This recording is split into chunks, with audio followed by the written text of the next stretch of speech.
Namastê a todos, muita paz, sejam bem-vindos aqui em nosso espaço. Hoje na cidade de Limeira, aqui, né? Estamos gravando esse seminário. E o tema de hoje que nós escolhemos é o projeto Bluebeam, ou Raio Azul. O que será isso? O que viria a ser isso? Que está sendo muito discutido aí pela internet, né? Muitos dos meus ouvintes e meus leitores ficam muito preocupados e pedem uma explicação para mim, o que eu acho, tá? Então por isso que a gente faz esse tipo de discussão, esse tipo de seminário gravado, que é para discutir e levar isso até as pessoas que estão preocupadas com isso. Muito bem. Então nós vamos começar a discutir esse assunto bem lá de trás, lá da Segunda Guerra Mundial, antes, até os dias de hoje, ok? Para a gente entender onde esse assunto entra, por que as tecnologias mais modernas ainda continuam insistindo numa coisa chamada controle da mente, ok? Das massas, inclusive. Tá? Muito bem. Se nós observarmos os movimentos sociais e políticos no final do século XVIII, começo do século XIX, né, e depois o começo do século XX, você vai perceber que quando surge o primeiro estudo da psicologia da mente humana, né, a ciência começa a avançar e surge a ciência da psicologia, ou seja, vamos estudar a mente humana, né? No início, o estudo da mente humana era uma coisa muito comportamental. Tá? Por que as pessoas se comportavam de tal maneira, desse jeito? Tá? E, rapidamente, esse estudo da mente, esse estudo da psicologia humana, ela foi também abarcada, presta atenção, pelos políticos. Quem é que tem interesse?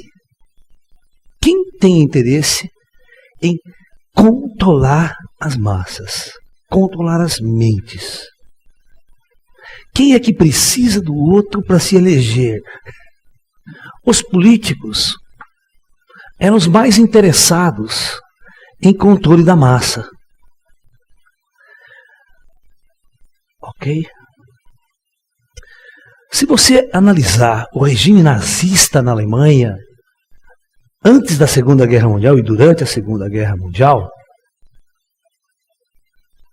o que vai acontecer? Prestem bem atenção. Vocês notam como o discurso de Hitler, como a propaganda utilizada por Hitler, ele dominava as massas de uma maneira inexplicável. Né? Você imagina aquela praça, você ouve os discursos do Adolf Hitler, você ouve 2 milhões de pessoas, é uma coisa extremamente louca. O domínio e o controle massivo que certas pessoas tinham em relação ao comportamento de uma civilização, de uma sociedade, de um povo. Isso não é só o discurso dele, tem coisas por trás atuando de uma forma muito inteligente e que vocês desconhecem. Ok? No caso da Alemanha, existia um cara que era o ministro da propaganda de Hitler, né? Chamado Göring. Né? Ele era o cara que fazia todo o marketing político do nazismo e de Hitler. Existe toda uma maneira de você ter uma postura, de como você vai discursar, como você vai falar, como você vai se colocar. Porque tudo isso são estudos psicológicos da mente humana, de como convencer. Ou controlar.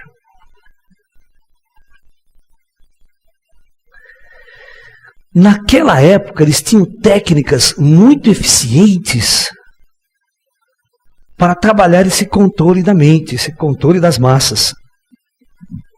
Ok? Já naquela época. Muitos de vocês já devem ter feito curso, hoje ficou na moda uma coisa chamada neurolinguística, não foi? Hã? Muitos já fez curso, né? Do que trata a neurolinguística? Exatamente do comportamento humano. Quando você controla uma pessoa, como você pega ela, como você está mentindo, se ela não está mentindo, como funciona isso, não é verdade? Você utiliza o teu cérebro. Tem um programa, inclusive, na Discovery, muito legal, que é como funciona a sua mente.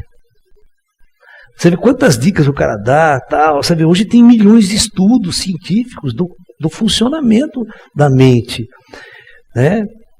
Como um mágico engana você, como um ilusionista engana você, com uma maior facilidade. Porque esse cara ele é treinado para saber aonde que você está prestando atenção, como é que a sua mente funciona, e ele vai no buraco da sua mente. Então, esses estrategistas, marqueteiros hoje em dia, de domínio de massa, eles têm todo esse estudo e todo esse conhecimento. E são psicólogos contratados para fazer esse estudo. Baseado neste controle aqui, ó, foi desenvolvido uma coisa lá atrás, mas bem lá atrás, uma coisa chamada impulso subliminar.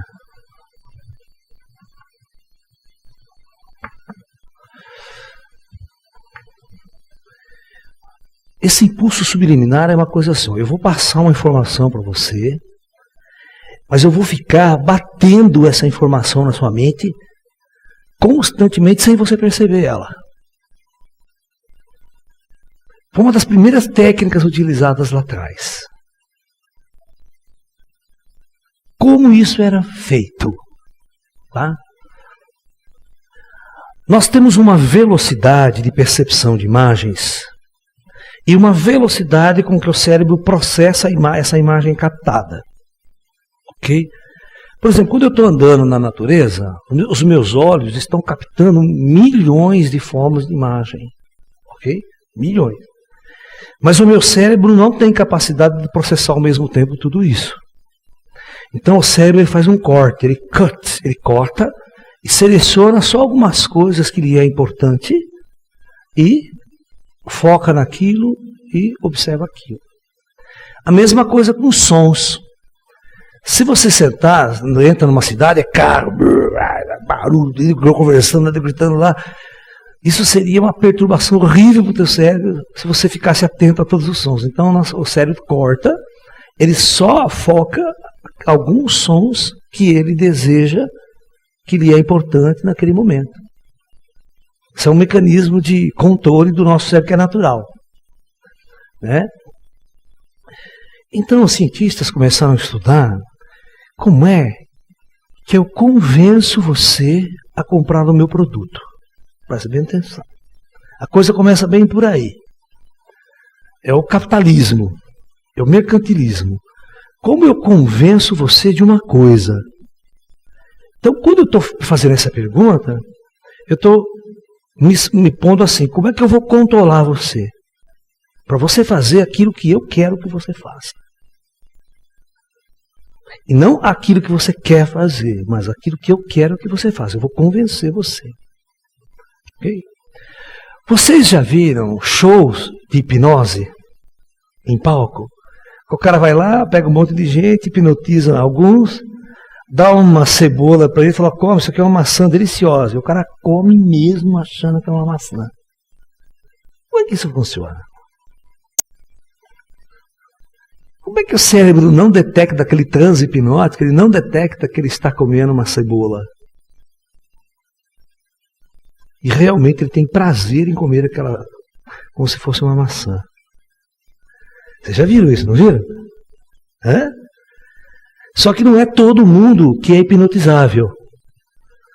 Senão ele já tinha hipnotizado o planeta inteiro. Então o problema é esse. O problema é que você tem uma plateia com 200 pessoas, 10% é hipnotizável. Mas 90% não é. Sabiam disso? Então significa o seguinte: existem mentes que é mais fácil eu penetrar e colocar uma ideia ali dentro e convencer você. Outras não. Outras têm um bloqueio. Mas os cientistas foram estudando, eu preciso romper esse bloqueio dessas outras, que são mais difíceis. Como é que eu faço isso? Vocês estão entendendo? Eu quero que vocês entendam que esse tipo de coisa já era feito pelos ilusionistas lá atrás do século XIX, século XX. Hoje nós temos uma tecnologia fantástica. Esses celulares que todos vocês estão nas mãos, existe uma tecnologia de aprisionar vocês. Vocês têm um controle sobre isso aí. Vocês não têm noção porque todo mundo fica grudado, 24 horas grudado, com um vício do cacete. Do computador, ali. O que o cara está oferecendo para você para te prender ali? Para conectar você. Você percebe que hoje você fala assim, tem que estar conectado, preciso me conectar. Não tem, Pablo, não tem hoje até clínica especializada em Facebook, em YouTube, viciada em Facebook. Então tem gente que passa 30 horas na frente do computador conectado, não consegue desconectar, não consegue sair dali. Vocês estão me entendendo? Então, vamos entender o funcionamento da mente, vocês entenderam o projeto Bluebeam mais poderoso, mais, vamos assim dizer, gigantesco.